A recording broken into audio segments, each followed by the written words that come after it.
Welcome to Smith's Interconnect 360 Connectivity Podcast. Join our experts as they explore high-end and cutting-edge topics that shape and influence the connectivity world. Enjoy this week's episode.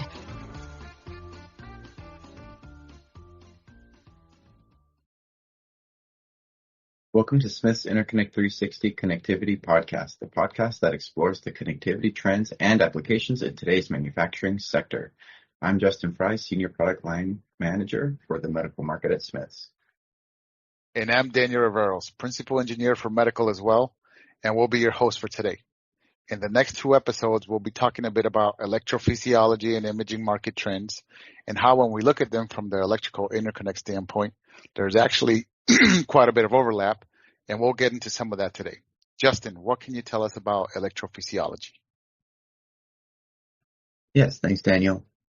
Electrophysiology is basically the identification and treatment of abnormal electrical signals within the heart. Most people would be more familiar with the term like an irregular heartbeat.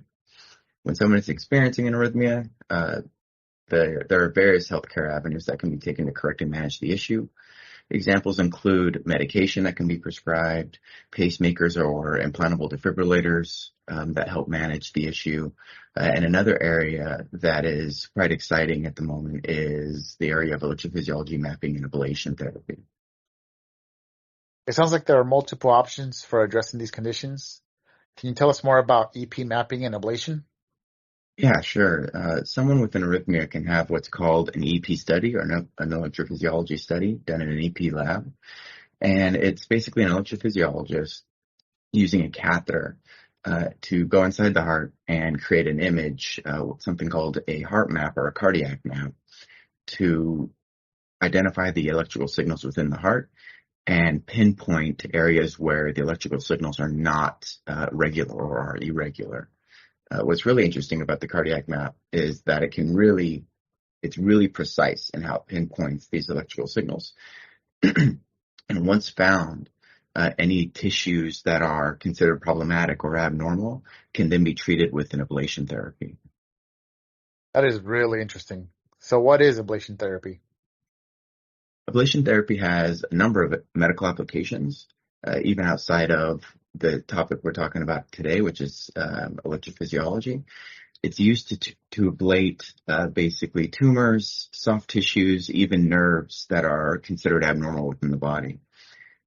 And what it is it's basically the controlled destruction of abnormal tissue or the creation of controlled lesions that terminate tissues that are, again, problematic within the body. Usually these are done using a thermal form of energy. I would say the most popular today is called radio frequency, which uses heat. But there are also another standard of care that uses extreme cold called cryoablation. And what's really interesting, and the reason that it's a really exciting time for the market today, is that there are new non-thermal forms of ablation as well that are becoming popular. And the ablation is really done very similar to mapping. There's a catheter, goes into the heart, and the doctor carefully delivers enough energy to create a lesion that destroys just the problematic tissue. And what that does is that allows the electrical signals that are faulty to return to normal, and you get a normal heartbeat. Just like any other minimally invasive treatment, device makers and hospitals are always looking for safer and more effective procedures that improve patient outcomes and reduce their time in the bed as well as their recovery time, as well as making the doctor's job safe and easy to perform. So again, all of these factors are really creating some exciting opportunities in advancement in the field of electrophysiology. Very interesting. And how does this drive for continuous improvement impact the technologies being used for electrophysiology? Well, the rapid growth and adoption of EP mapping and ablation as safe and effective is really helping because they have many studies and many examples where things like AFib and VTAC, which is ventricular tachycardia, and AFib is atrial fibrillation, being treated by these methods. They're considered safe, and they're considered good alternates to, again, something like a implanted pacemaker or a pharmaceutical prescription. And a lot of this is also being driven by regulatory bodies such as the FDA, approving more and more of these devices more rapidly, which is creating an environment where device OEMs are rapidly advancing how these things are designed, how they perform, and what they're capable of, again, with the outcome, with the goal of making the patient's outcome better, safer, shorter procedure time, and then making the procedure easier for the doctor as well. We're also seeing, as is the trend across impacting many markets in medical, the global aging populations, and then specifically for electrophysiology, rising incidence of cardiovascular disorders, and the growth in the number of electrophysiology labs that are opening. For example, for RF and cryoablation, they've been the standards of care for a long time, and they both utilize thermal energy, and both have been proven as safe and effective, but they also both present some risk. Okay. Can you tell us more about some of the risks of thermal ablation? Yeah, sure, Daniel. I would say one of the primary risks is that thermal energy is non-discriminate when it comes to the tissue that it is ablating, meaning any tissue that receives that thermal energy is susceptible to having a lesion created or being damaged. For instance, there are things like the esophagus or the phrenic nerve that the tissues touch the tissues of the heart, just on the outside of the heart. They run really close to that area, and those are areas where ablation is fairly common to be delivered. So if there's the thermal energy is too much, or if the pressure on the catheter touching the tissue is too high, you could potentially burn through, or let's say create a lesion deep enough to actually impact or affect the esophagus, for instance. And to remedy this, this is more particular an issue with radiofrequency ablation. A lot of RF ablation catheters now come with what's called force sensing tips, so the doctor gets quick instant feedback with how much pressure they're applying, which also prevents things like the potential for perforation if there's too much pressure. I also see that the market is heading toward non-thermal ablation, as I mentioned earlier, which in a lot of ways reduces some of these innate risks with thermal ablation. So using thermal energy to ablate does carry some risks, and it sounds like device makers are working on ways to make these treatments even safer. How do you even ablate tissue without hot or cold energy? Well, the most significant development recently in non-thermal ablation is studies into what's called irreversible electroporation. And in the electrophysiology world, it's referred to as pulse field ablation, or PFA. And so far, it's showing really promising results. It utilizes rapid electrical pulses to basically damage the plasma membrane of target cells. And some of the great benefits of using this electrical burst energy, or this pulsed electric field energy, is that clinical studies are showing a reduced risk of damaging adjacent tissues like the esophagus or nerves. And a lot of that's because you can better control where the energy is going, but also the energy relies on the potential of the tissue, and different tissues react to different forms of electricity or electrical pulses in different ways. So you can really tune it to impact only the tissue that you're targeting. Other benefits have been realized as you don't need as much contact force as well. So the potential for perforation of tissue is also reduced. And because this is done via catheter in a similar way as RF and cryoablation, the learning curve for a physician is actually quite quick with these types of technologies.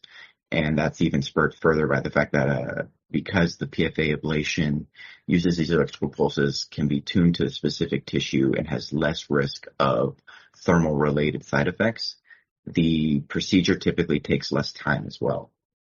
We've even seen the first devices approved by the FDA in late 2023.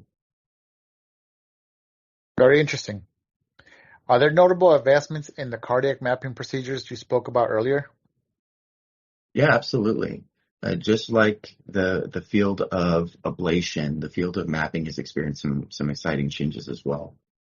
The most current advancements are really toward driving better image resolution, better image quality, which aids in diagnosis and creating a proper treatment plan for the patient. So things like 3D cardiac mapping and high density mapping are becoming much more common. These mapping technologies provide a more complete picture of electrical signals of the heart and really aid the doctor in recommending a treatment plan for the patient with much more precision and speed. Again, all this is really being driven by the goal of getting patients in and out of treatment as fast and comfortably as possible, and that has to be done without sacrificing the quality of care. There is rising investment in these technologies in industrial countries as well, including new clinical studies that we feel will really continue to push the electrophysiology market forward in the future. It's great that these device makers are investing in technology that seems to improve outcomes and also makes procedures less risky, which I'm sure that both patients and doctors care deeply about. Yeah, it really is. Like I said, it's a very exciting time for the electrophysiology market. Another technology that's becoming more popular is intracardiac echocardiography, which is known as ICE, as a supplemental imaging technology used in the EP lab. It offers real-time imaging. It's basically echocardiography is akin to ultrasound, which most people are familiar with, and it's an ultrasound that's done via catheterization inside the heart. So it offers real-time imaging that can be used during the electrophysiology procedure to help with faster and more accurate placement of the catheter, which again speeds up the process of the procedure. It also offers doctors the option to reduce how much they rely on fluoroscopy during the procedure, which patients will typically prefer. So why is it that patients prefer less fluoroscopy? Fluoroscopy requires a continuous dose of radiation, and while it's a really great imaging technology, there is apprehension with patients and how much radiation they're exposed to in medical settings, and not just in medical settings, but let's say particularly in medical settings where it's done as a known necessary type of care. A lot of variables go into continuous fluoroscopy, such as dose management, so it's really helpful for both the patient and doctor when it can be reduced. With all of these different catheters being used for mapping, ablation, and ICE, how would you describe the cost of an electrophysiology procedure? Good question.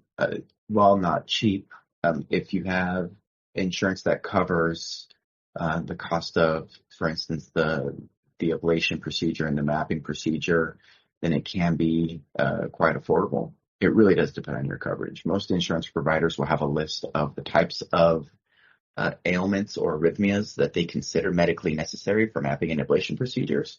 So anytime you can get something, anytime you fall within that list, it will be a much lower cost out of pocket. But in terms of let's say the cost, the pure cost, depending on the complexity, the EP study and ablation can cost anywhere from $20,000 to $40,000. And again, that's before any insurance kicks in. Around 10,000 of that, plus or minus, is the cost of some of the disposable items, like the catheters that are single use, and depending on which devices are used. For instance, if an ICE catheter is used or not, that's another disposable added into the mix. And then, in addition to that, the electrophysiology procedure can take anywhere from 1 hour for a really easy case up to 6 hours. So you can just imagine, the cost variance there across the length of the procedure. So, it's a good point that you bring up, Daniel, and asking about the cost, because as you can guess, rising incidence of cardiac issues, rising prevalence of these types of technologies really drive the device makers to try and reduce cost as much as possible because they know it can be prohibitive.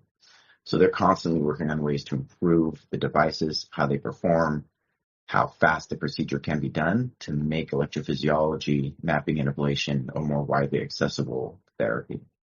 It's another driver of innovation as well, where streamlining the workflow and the devices can do more, so that the devices can do more in less time, will help reduce the cost without sacrificing the level of care.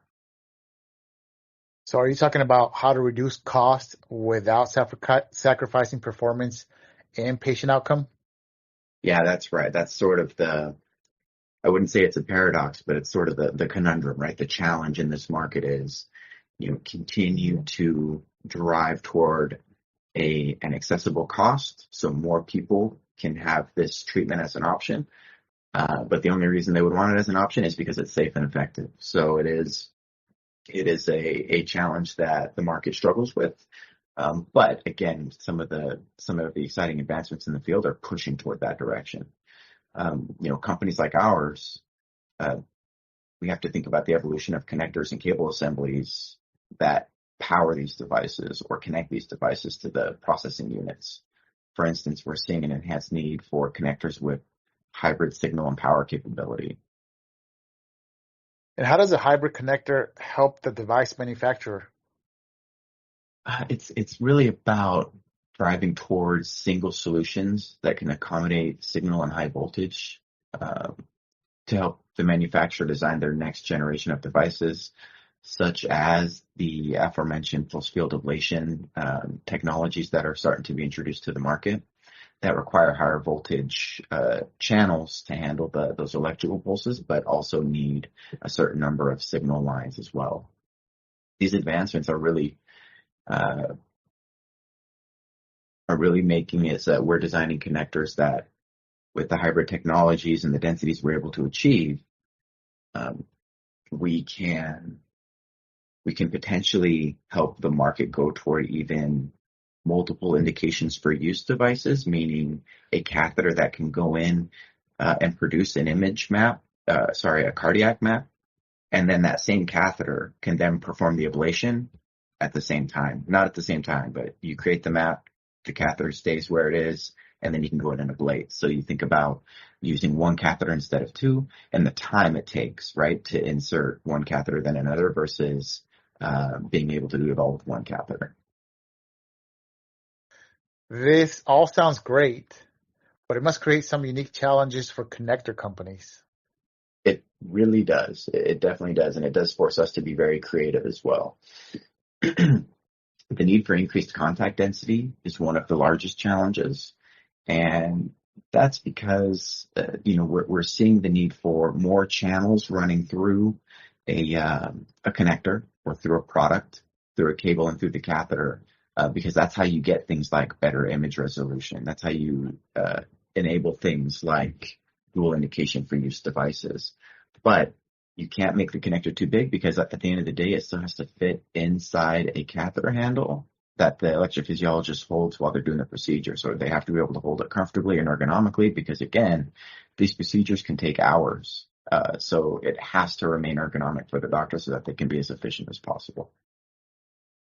Keeping these things in mind while we're designing these connectors really helps us stay ahead of the market and keep us aligned with what we know the medical device manufacturers need from us. And it really also highlights, the fact that these are in catheter handles, that the size and the weight and how easy the connector is to mate and demate are all very critical to the design, because typically the doctor would be mating and unmating these catheter connectors or these catheter handles with one hand while they're using the other hand to do other things. So as an example, for a high density mapping application or a high density mapping catheter, you need well over 100 channels, but it has to fit within roughly 1 square inch of area. So you can imagine the challenges that come with creating something that is highly reliable and can deliver a consistent, high quality image in such a small space. Yeah, absolutely. So you're trying to fit more pins, more wires, more power, more signal in the same footprint. What other challenges does this create in designing a solution for a customer? Yeah, you're exactly right, Daniel. Trying to fit more into less, so to speak. Well, and as we get into things like higher voltages and how close these contacts get to each other, things like proper shielding and contact spacing, even how we configure the pins, to try and make sure that the right, that especially for the high voltage pins, that they're spaced adequately, are all critical to achieving those high density solutions.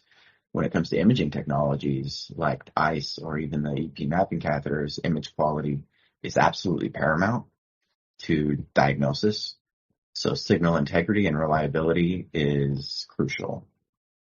Also, as densities increase, it becomes more challenging to fit and attach the cable or the cable that runs into the system, or the cable or the wires that go into the catheter, due to simply space constraints. You can imagine the more contacts you're putting in a smaller area, you still have to connect. A connector doesn't work until you connect something to it, right? So you have to be able to attach wires to those channels, and it takes a high level of dexterity, and it takes specialized labor in some cases to accomplish this. Although there is some advancements in the fields of automation, but in general, the more dense the connector gets, the more challenging it is to actually feed a cable into it. Overall, I would say across the medical market, these are not uncommon challenges, especially as it pertains to advancements in imaging and ablation therapies outside of electrophysiology. It just means that we have to continue being creative, and we have to continue innovating to find new and novel ways to enable these advanced devices. Thank you, Justin, for this overview of electrophysiology market and its implications on the connectivity world. In the next episode, we'll focus more on the MRI market and what these two have in common. Yeah, thanks, Daniel.